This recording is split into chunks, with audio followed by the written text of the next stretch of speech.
Ah,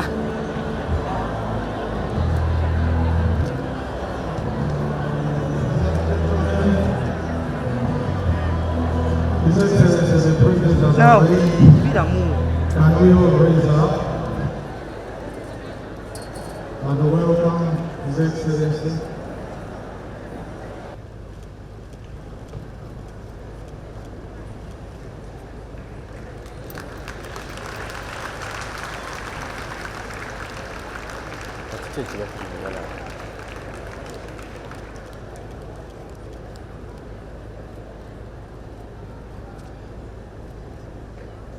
Can we give a better clap to His Excellency the President?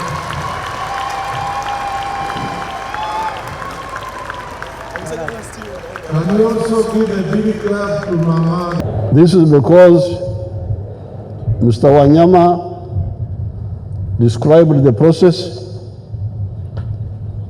that nominations come from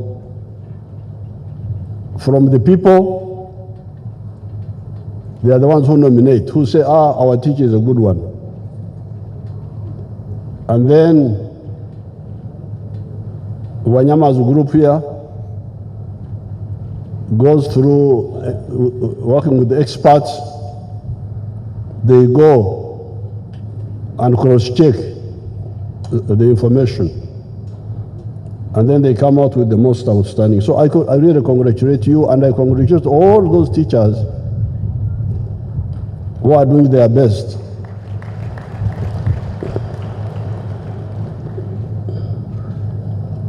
Now, on the issue of whether teachers are important or not important, whether they are crucial for society, that I know very well. This is because I am also a teacher.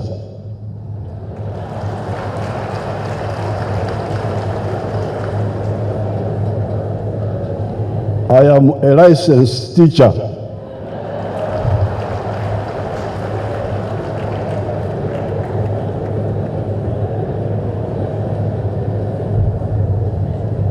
I taught in 1965, before your parents were born. I was one of those who started Bwerenyang Secondary School.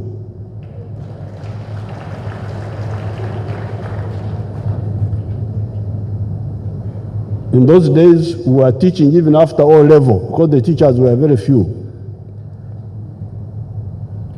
And my products, like the President Permanent Secretary in the Ministry of Defense, and the other one who was there, who is now a member of Parliament, these are all my students of 1965.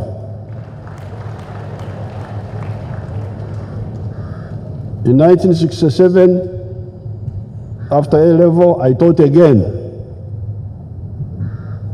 this time in the primary schools. And my products, the late General Tumwine, who was here, who we buried the other day, and other prominent people in the town here. These are the people I taught in 1967.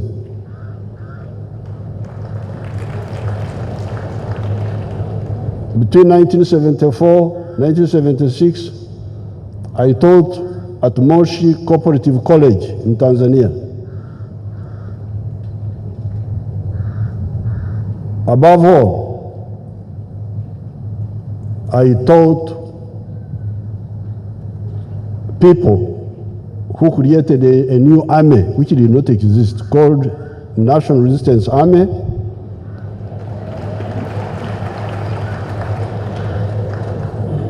Called UPDF, starting with 5 people in Mozambique in 1971. And for 16 years, 17 years actually, 1971 up to 1987, I was teaching these soldiers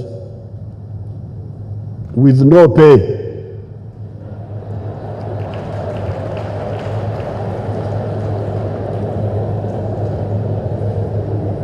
1971 to 1987, teaching soldiers how to fight, how, if necessary, to die,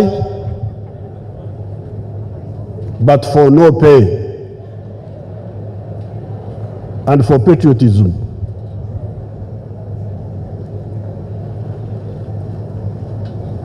And after 1987, I have been teaching these soldiers to serve their country.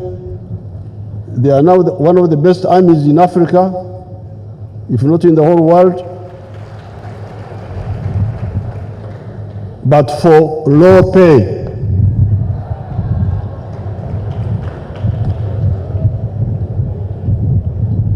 So, between 1971 and now, this is now almost 40 years, we have been building an army to defend Uganda and contribute to the region, of security of the region, working for no pay or low pay. The primary teachers you are talking about, it is only recently when we go to the soldiers to get to the level of the primary teachers in terms of pay. Recently, about 3 years ago. So therefore, I don't need a long lecture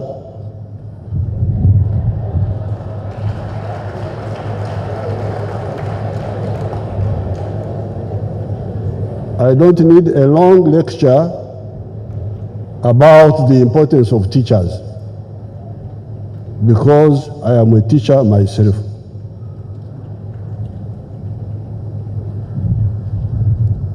However, it is true that it is true that teachers are important, but teachers can either teach or misteach.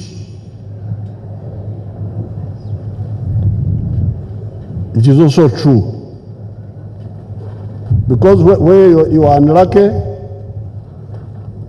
and you have misteachers pretending to be teachers, then you get wrong results.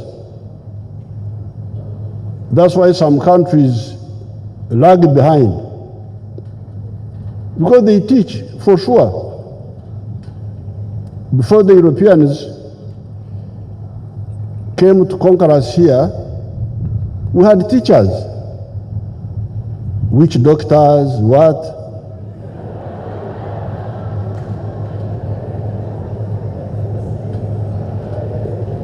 They were teaching, traditional teaching.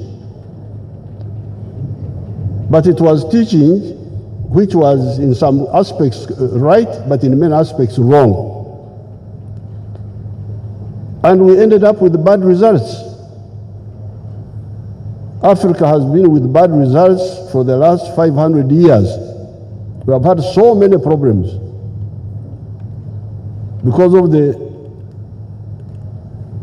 groups who are managing us, the traditional leaders and all those, that crowd of people.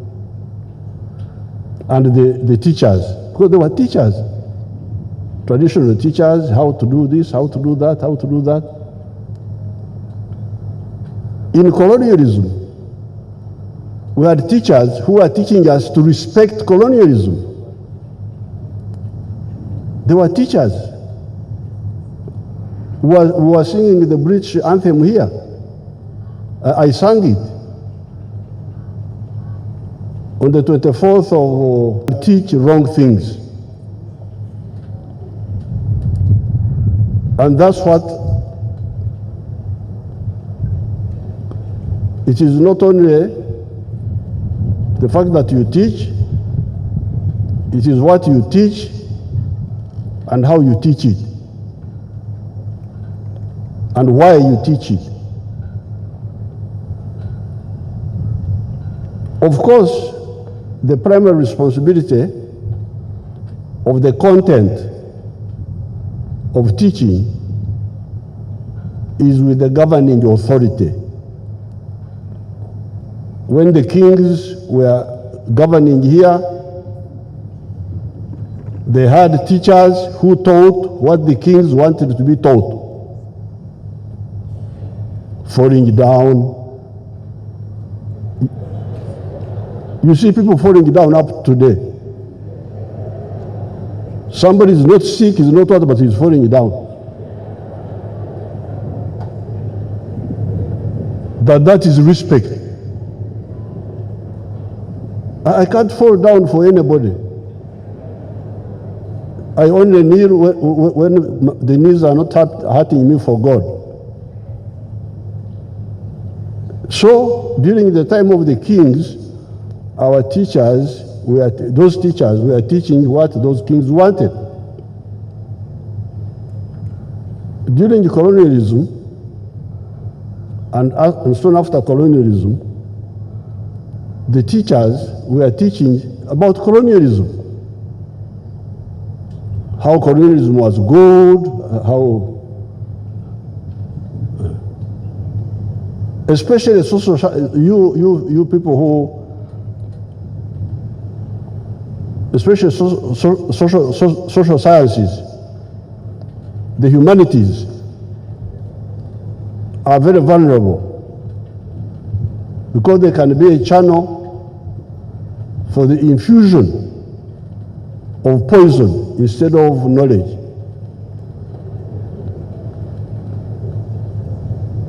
So during colonialism, we were being told that colonialism was good. Caught the colonialists, the National Resistance Army, National Resistance Movement is the governing power in Uganda now. Not only by victor of war, but by the mandate of the people, repeatedly.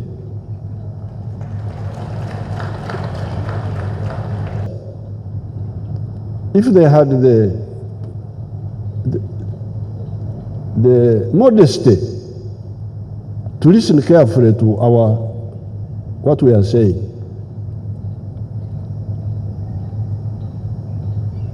and what we are saying is that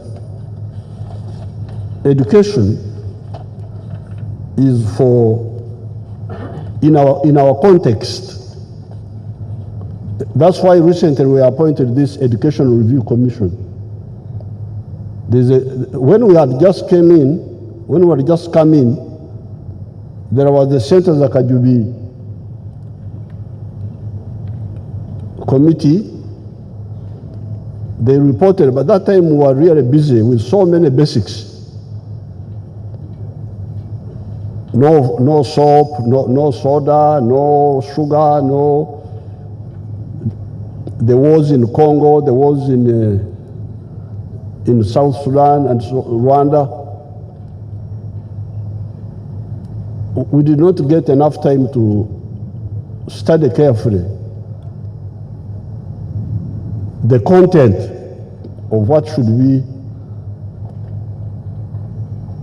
educated, given as education to our children.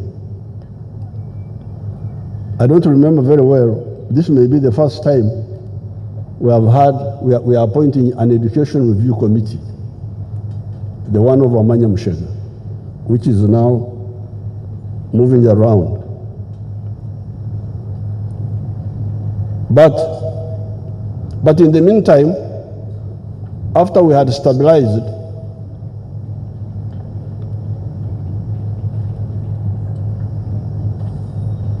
now maybe another point I should say before I go to the content is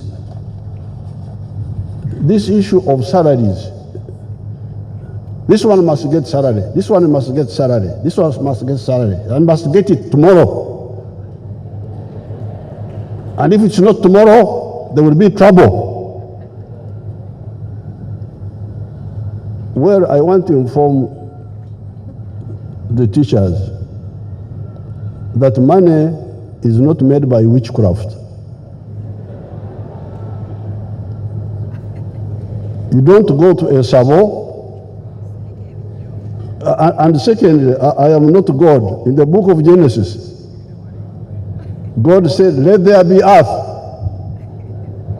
And there was earth. And then on Tuesday, God said, let the water separate from the land. And it said, I don't have those powers.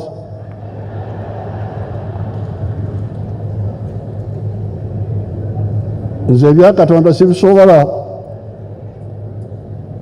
Nze mumanyi wawano lwakitula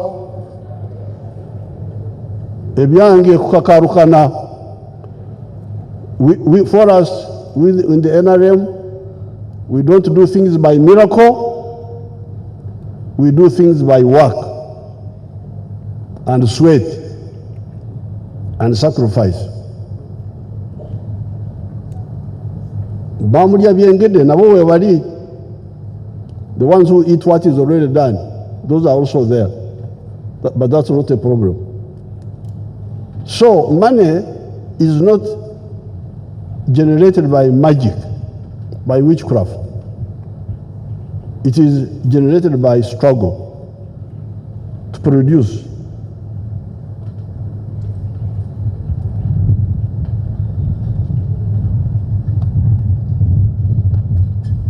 And then, another big mistake, and this one you should really be careful about, because we should not look at you as an obstructor. Because precisely the money is not generated by witchcraft. It is generated by struggle and work, and then that means that when it comes to expenditure, you must prioritize. You must prioritize. To say this one should be done now, the other one tomorrow. Now, if somebody is against prioritization, we disagree. We disagree, and we can even have a fallout. If you don't respect the principle prioritization, then you are an enemy of our progress. Because without that, when I am walking, I prioritize. One leg up, one leg down.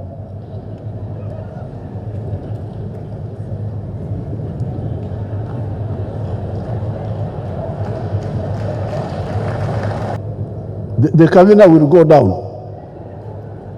So please, stop this indiscipline. Don't make, we shall not agree to anybody to make us make a mistake. I think it was 2006, when we sat in the Statistics House, the NRM caucus, and we said, let us prioritize the roads and electricity. Because at that time, there was a very bad plan which our people had agreed with the donors and all that group, that Uganda government uses its revenue to pay salaries and what they call recurrent costs. And development budget would be by the donors. Imagine, some of our people had agreed to that nonsense. Initially, of course, I didn't know, but when I came to know, I said I cannot accept this. And because of that, nothing could be done. At one time, the donors, they said, and indeed they did, I think it was the European Union, who decided to reconstruct Masaka Mbarara. But when we said also reconstruct Kampala massacre, they refused. So what is the purpose of reconstructing massacre Mbarara and you don't reconstruct Kampala massacre? What will that road do? Because the road starts in Kampala.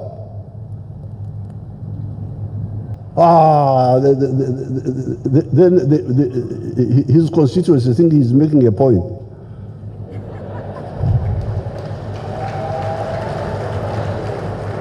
Yes, I gave 300% to the scientists.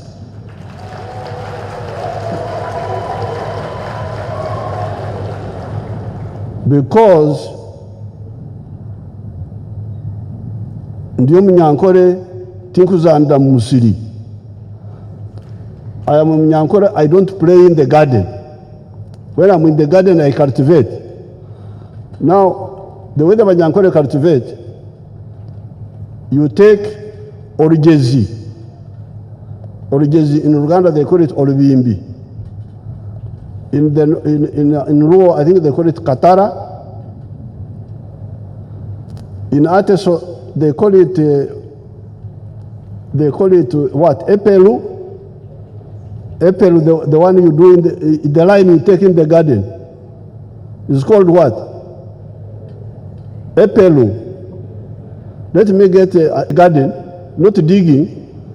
I take the utunya,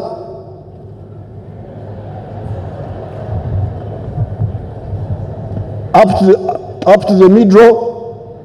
I don't make it to the end. Then I come, I get another one. What sort of cultivation is that? Because I want the scientists. You see, like all these programs, when you talk of the roads and electricity, they all need scientists. So, if you say, I have because I don't have enough money to do everything, yes. Even water, let water wait. You can imagine, do you think water is not important? But we can't manage, we can't do both. We can't do all, we don't have the resources. So we say, okay, let water wait, even agriculture, let's spend a little bit, but let's deal with the roads and with electricity. From 2006, because if we do that, then they will attract factories here, which will help us solve the problem of shortages, but will create jobs, but will also pay taxes.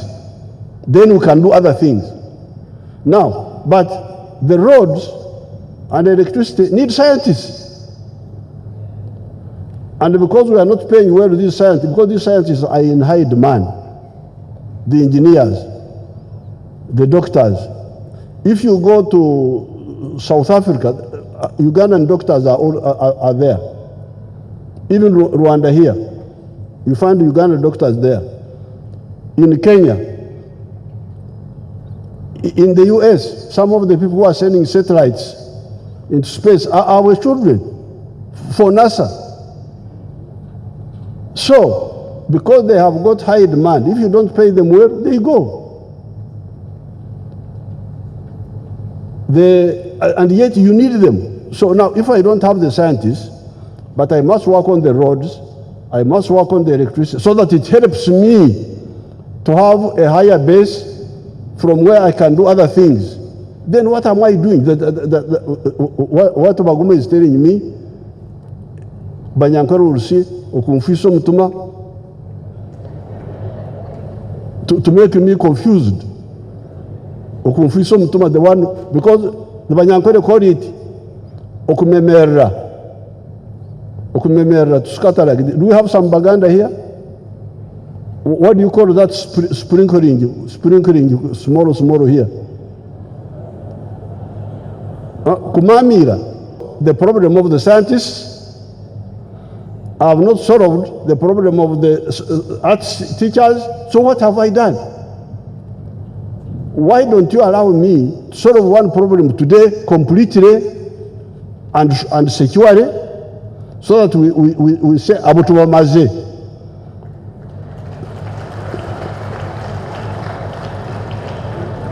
Abo tubamaze, we can now depend on them. Nga bwe tubamaze mulina okutuyamba, because we have solved your problem. You can now help us now to build a higher base from where we shall also help your brothers. So I therefore do not appreciate this nonsense of tug of war, because you don't listen to the government statement. Like in 2006, I had a big war in Statistics House about this very point of okubako kyonyweza oba okumansamansa.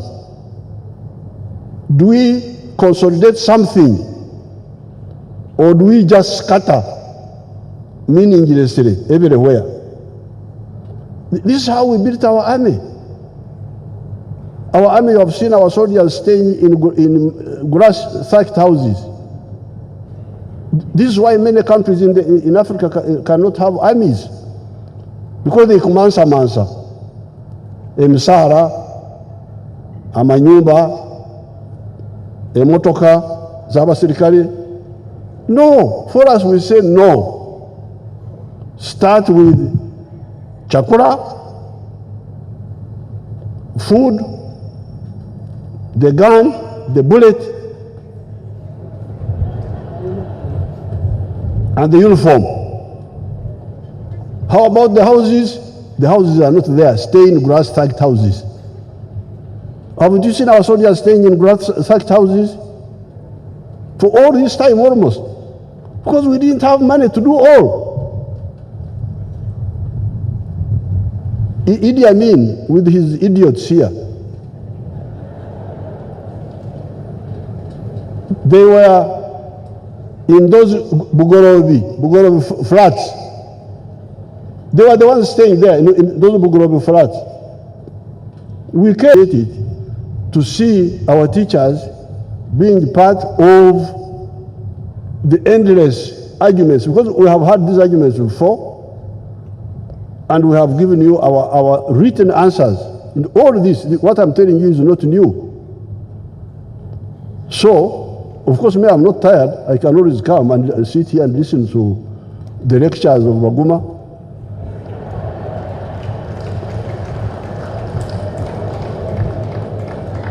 And I would answer him without a prepared statement. I have not prepared a statement. It is just in my head. I can answer you even when I am asleep.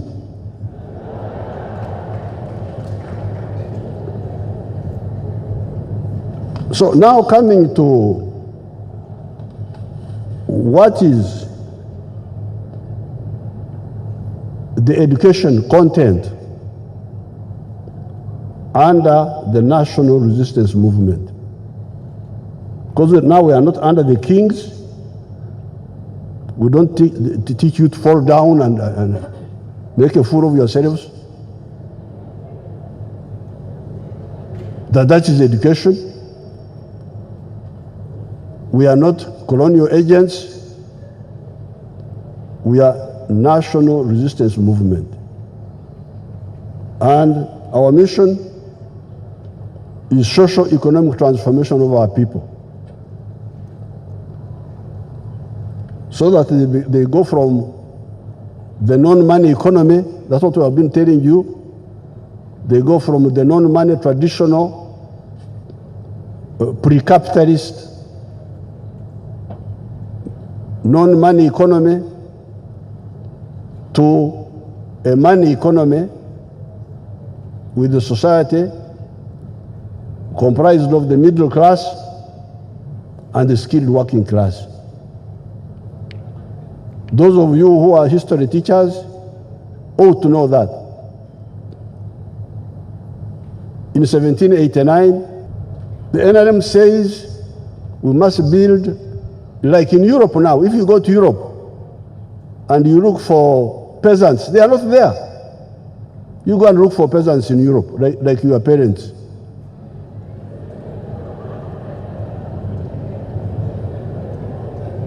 They are not there. The whole society is either middle class or skilled working class. So how long shall we go in Africa like this? With peasants. So the NRM insists we must build a middle class society, with a skilled working class. How do we do it? Through two routes.